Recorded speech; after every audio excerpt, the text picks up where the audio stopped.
It is a very historical day in India for the history of the Indian, because on this day, on 22nd January and 2024, once again Ram Lala will be incarnated in Ayodhya on their birthplace. Before 500 years ago, when Mir Baki destroyed the temple of the Ram Lala in Ayodhya and they built the Babri Mosque, and after that the mosque has been destroyed by the Ram Bhakt, and then after, through the law, through the Indian constitution, this Ram temple, this Ram Lala temple is being built for the Hindus, for the all over the India. It is a very historical day.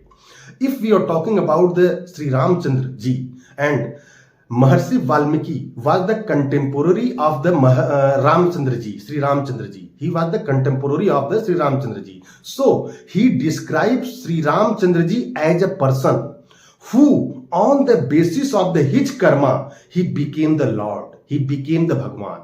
So, as a person in Ramayana, that epic was written by composed by the Maharshi Valmiki. He described Sri Ramchandra ji as a person, and too much diplomatic person, because if Sri Ramchandra ji was not a diplomatic person, then how could he make the friends during his exile for the 14 years in the forest?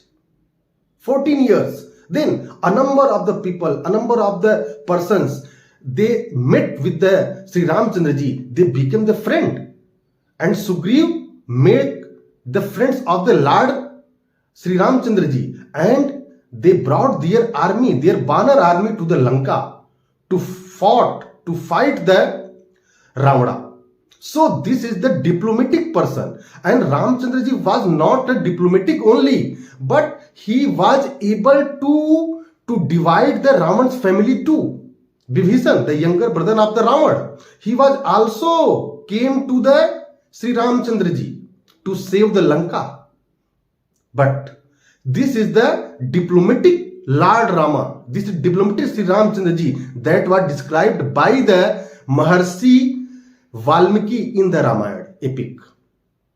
And then after, a number of the saints, Maharshi, sadhus are met with the Ramchandra ji during his exile. So their suggestions, their weapons given by those Agastya Rishi, that is the very good things, that is the came into the power during the war of the Rama and Ravan. So Ram defeated Ravana in the war and brought his wife to Sita to the Ayodhya.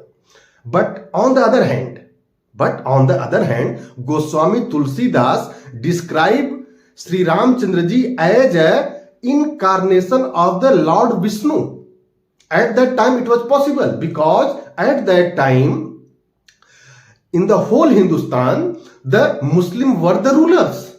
Mughal Empire was going on in Delhi and Agra. So at that time, Ram Nam was enough to save the Hindu culture, Hindu civilization. So Goswami Tulsidas wrote the Ramcharitmanas as a Maryada Purushottam Ramcharitmanas. Maryada Purushottam Sri Ramchandra ji. And he saw to the people at that time, in India, there is also a king or emperor who attacked the foreign land, but those emperor like Ram, he did not loot, he did not do anything wrong with that state, and that own state that is given to the Vibhishan, the younger brother of the Ravana. So this is the major difference between the Ramayana and the Ramcharitmanas. Ramcharitmanas, that is the describe Sri Ramchandra ji as an incarnation of the Lord Vishnu, and Ramayana